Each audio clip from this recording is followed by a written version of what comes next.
দেখবেন আলু সুজির ডোনাট। কন্যা জায়া জননী সব নারীদের জন্য বেগম পাশেই থাকবেন। আমি একটা পাত্র নিয়েছি, এখানে আমি 2 কাপ পানি নিয়েছি। এই 2 কাপ পানির মধ্যে আমি আমার যে আদা রসুন বাটাটা ছিল সেটা দিয়ে দিচ্ছি। দিব সামান্য একটু লবণ দিয়ে এটাকে একটু ফোটাতে হবে।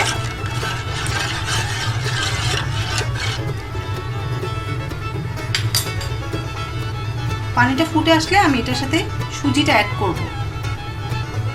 পানিটা ফুটে উঠেছে, এখন আমি এটার সাথে যে সুজিটা রেখেছিলাম এটা মিক্স করে দিচ্ছি।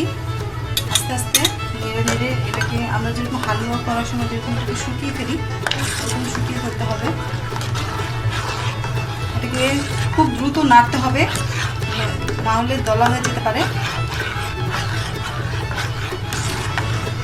আমরা আটার কাই করি, রুটি বানানোর জন্য যে আটাটা বানাই ওরকম করে একদম শুকিয়ে ফেলতে হবে।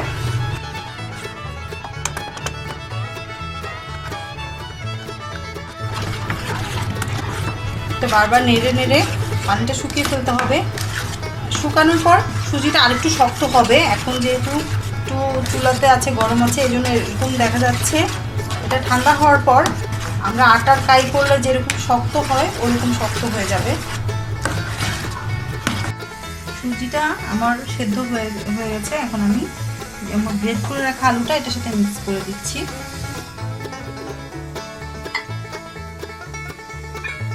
দিচ্ছি চিলি ফ্লেক্স, দিচ্ছি গোলমরিচ গুঁড়া, আর কর্নফ্লাওয়ার আর চাল যেটা আমি একসাথে রেখেছিলাম ওটা দিয়ে দিচ্ছি।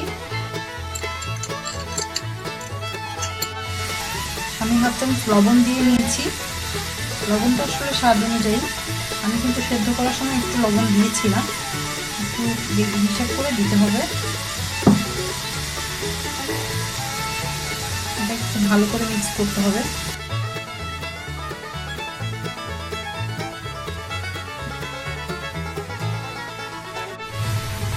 আমি একটা কাঁচামরিচ ছোট ছোট করে টুকরো করে দিয়েছি।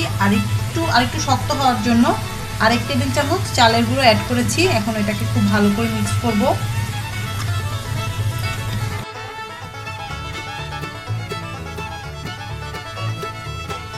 এবার আমি আমার হাতে একটু তেল মেখে নিয়ে আমি এগুলো ডোনাট আকারে বানিয়ে নেব। আমি এখন এগুলো খুব ভালো করে গোল করে নেব। আমরা আটার কাই যেভাবে ভালো করে মথে নেই ওভাবে মথে নিব। খুব সুন্দর করে একটা গোল করতে হবে।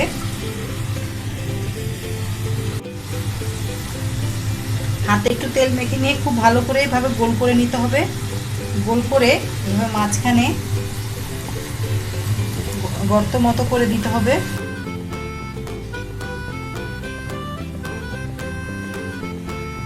আমি বাকি সবগুলো বানিয়ে নিচ্ছি।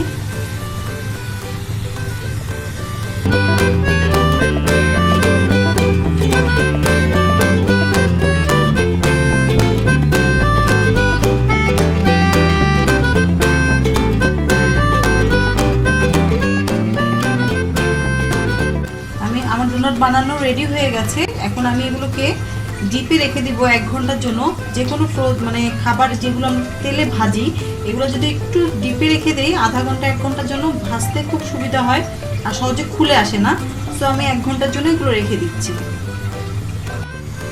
ডোনাটগুলো আমি 1 ঘন্টার মতো ফ্রিজে রেখেছিলাম। এখন আমি তেলটা খুব ভালো করে গরম করে নিয়ে ফ্লেমটা কমিয়ে তারপর হালকা আঁচে ভেজে নেব।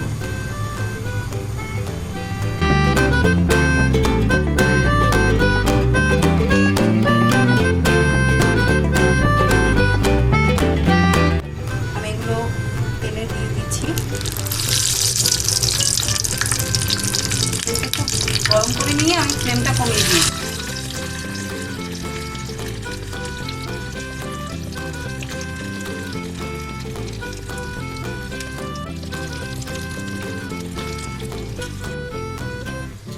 খুব ভালোভাবে অপর পাশটা ভাজা হয়ে গেলেই আমরা এটাকে উল্টে দিব, তাছাড়া উল্টাতে গেলে এটা যেহেতু একটু নরম, এটা ভেঙে যাওয়ার সম্ভাবনা আছে। আমরা খুব ভালো করে ওই পাশটা ব্রাউন করে তারপরে আমরা এটা উল্টে দেব। ওই পাশটা ব্রাউন হওয়ার পরে আমি এই পাশটা হালকা করে কাঁচা চামচ দিয়ে উল্টে দিয়েছি। আপনারা একটু সাবধানে করবেন।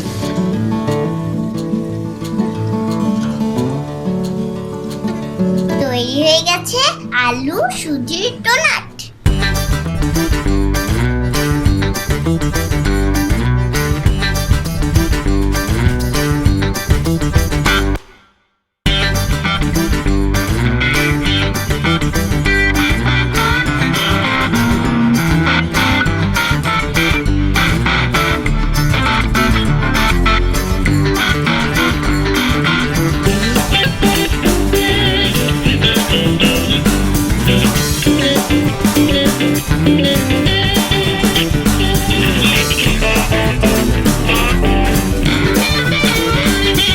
ভালো লাগলে লাইক দিন, কমেন্ট করবেন, শেয়ার করবেন, সাবস্ক্রাইব করুন আমাদের বেগম চ্যানেল।